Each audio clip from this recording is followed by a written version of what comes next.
नमस्कार इंसानों, मैं हूं नीलकंठ पक्षी। मेरा असली नाम है इंडियन रोलर बर्ड है। मेरे पंखों का नीला रंग आसमान जैसा चमकता है, इसलिए लोग मुझे बहुत शुभ मानते हैं।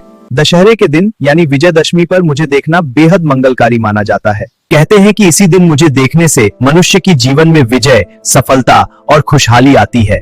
क्योंकि दशहरा बुराई पर अच्छाई की जीत का प्रतीक है और मेरा नाम नीलकंठ भगवान शिवा से जुड़ा है, जिन्हें नीलकंठ कहा जाता है। इसलिए लोग मानते हैं कि मुझे देखने से भगवान शिव का आशीर्वाद मिलता है। दशहरे के दिन अगर मैं दिख जाऊं तो मुस्कुराइए, क्योंकि मैं आपके जीवन में शुभ संदेश लेकर आता हूं।